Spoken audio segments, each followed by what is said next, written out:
Kan Danantara terima dividen dari BUMN kan hampir 90 triliun, 80 triliun, 90 triliun lah. Itu cukup untuk nutup yang 2 triliun bayaran tahunan untuk kereta api cepat.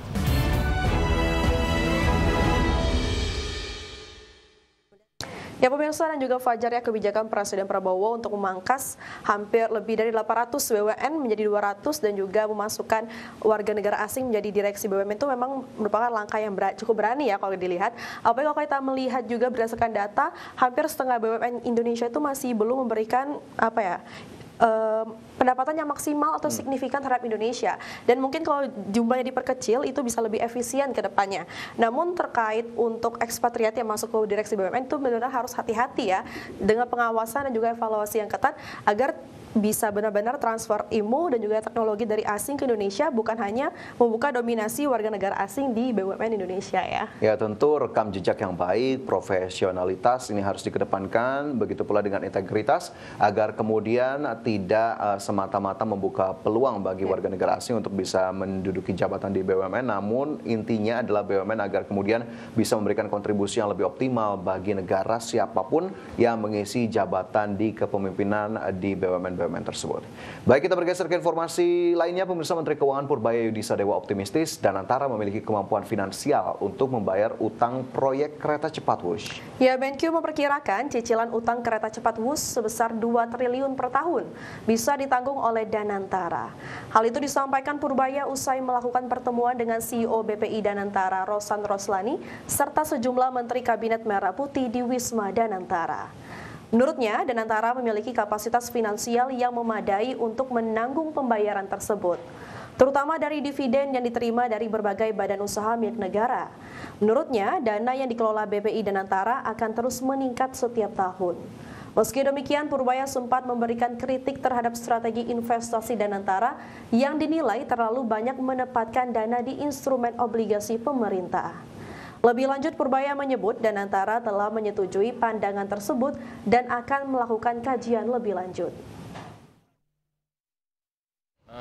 Kan Danantara terima dividen dari BUMN kan hampir 90 triliun, 80 triliun, 90 triliun lah. Itu cukup untuk nutup yang 2 triliun bayaran tahunan untuk kereta api cepat. Dan saya yakin uangnya juga setiap tahun akan lebih banyak di situ. Sekian puluh triliun akan lebih, dan sebagian katanya akan ditaruh di obligasi punya saya lagi, pemerintah lagi. Saya tadi sempat kritik, kalau Anda taruh obligasi segitu banyak di pemerintah, keahlian Anda apa? Tapi mereka bilang ini kan hanya 3 bulan terakhir ini karena nggak sempat kan untuk buat proyek. Ke depan akan mereka perbaiki sehingga yang di obligasi itu akan minim lebih banyak di proyek-proyek yang... Ya, pemirsa, proyek kereta cepat Jakarta-Bandung menyimpan beban finansial yang luar biasa besar. Ya, masalah utang yang mencapai 2 triliun rupiah per tahun ini menuai sorotan publik. Pihak KCIC mempercayai dukungan pemerintah dalam mencarikan jalan keluar dalam menyelesaikan masalah utang. PT Kereta Cepat Indonesia Cina buka suara terkait keengganan Menteri Keuangan Purbaya Yudisadewa untuk menutupi pembiayaan utang kereta cepat Jakarta-Bandung atau WUS. Corporate Secretary PT KCIC Eva Karunisa mengatakan pihaknya memahami konsen pemerintah terhadap investasi proyek WUS. KCIC mempercayai dukungan pemerintah dalam mencairkan jalan keluar dalam menyelesaikan masalah utang melalui berbagai pertimbangan akan menjadi solusi terbaik.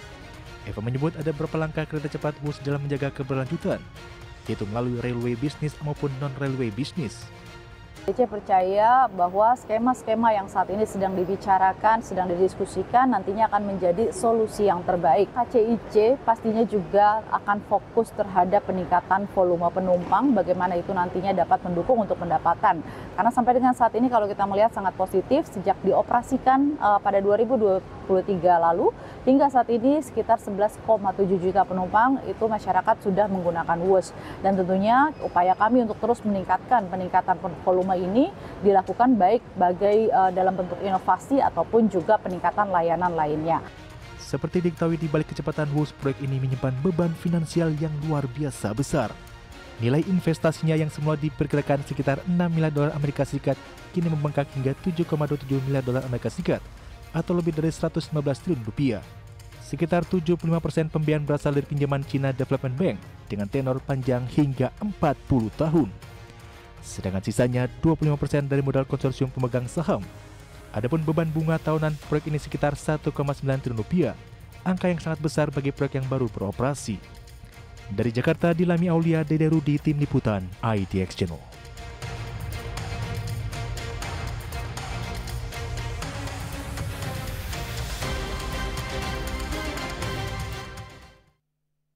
Kita awali dengan informasi pertama, pemirsa.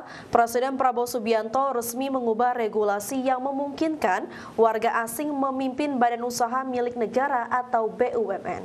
Selain itu, demi efisiensi, Presiden juga berencana mengurangi jumlah BUMN menjadi sekitar 200. Presiden menegaskan bahwa langkah ini bertujuan mendorong profesionalisme dan standar internasional dalam pengelolaan BUMN. Selain membuka peluang orang asing memimpin BUMN, Presiden juga berencana mengurangi jumlah BUMN dari 1.000 menjadi 200 perusahaan demi efisiensi dan peningkatan kerja. Presiden optimis kebijakan ini berdampak positif untuk pendapatan negara. Presiden menargetkan pendapatan BUMN meningkat 1 hingga 2% melalui penerapan standar global operasional perusahaan. I've given direction to the chairman of the Danantara to rationalize everything, cut down from the 1,000 state-owned enterprise maybe to more rational figure, maybe 200 or 230, 240, and then run them with international standards, right? So I am convinced that that 1 or 2% return can increase, must increase. I think, and I told the Danantara management to run it on an international business standards. You can look for the best brains, best talents. And I've changed the regulations. Now, expatriates, non-Indonesians can be leading our SOEs. Pengamat BUMN Universitas Indonesia, Toto Pranoto, memandang masuknya ekspatriat dalam jajaran direksi BUMN dapat menjadi ujian bagi para profesional lokal. Pengamat BUMN Universitas Indonesia, Toto Pranoto, memandang masuknya ekspatriat dalam jajaran direksi BUMN bahkan jabatan direktur utama akan menjadi tantangan bagi para profesional lokal.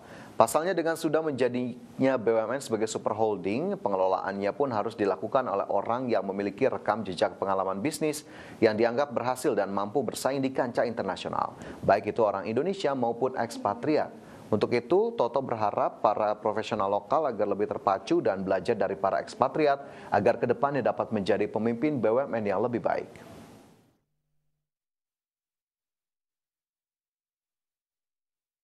Profesional lokal ini juga bisa menjadi semacam ujian, dalam arti bahwa dengan adanya ekspatriat bisa masuk ke dalam manajemen BUMN, maka yang lokal juga harus mampu bersaing, harus kompetitif, sehingga kemudian mereka ke depan juga bisa menjadi pemimpin bisnis di lingkungan BUMN yang lebih baik lagi. Sementara itu, pemirsa, anggota Komisi 6 DPR RI menilai badan usaha milik negara harus memperkuat tata kelola dengan sebaik-baiknya demi berkontribusi besar terhadap perekonomian nasional. Ketua Komisi 6 DPR RI, Anggia R. Marini, menegaskan peran strategis BUMN dalam memperkuat tata kelola dan berkontribusi terhadap perekonomian nasional harus dimaksimalkan. Anggia menyebut langkah ini penting untuk meningkatkan efisiensi dan daya saing BUMN agar tidak membebani keuangan negara, namun tetap berperan dalam meningkatkan kesejahteraan rakyat. Selain itu, BUMN juga wajib menerapkan prinsip good corporate governance atau GCG dan business judgment rule dalam pengelolaan BUMN. Yang keempat itu adalah merespon dari keputusan MK, termasuk juga merespon aspirasi dari masyarakat juga. Termasuk di dalamnya adalah contohnya tentang tidak boleh merangkap jabatan misalnya untuk komisaris atau direksi untuk wakil menteri atau menteri. Dari mulai diundangkan nomor 1 2025 selalu kita terima masukan-masukan dari masyarakat, dan perubahan keempat adalah salah satu perbaikan dan tentu untuk merespon aspirasi dari masyarakat juga.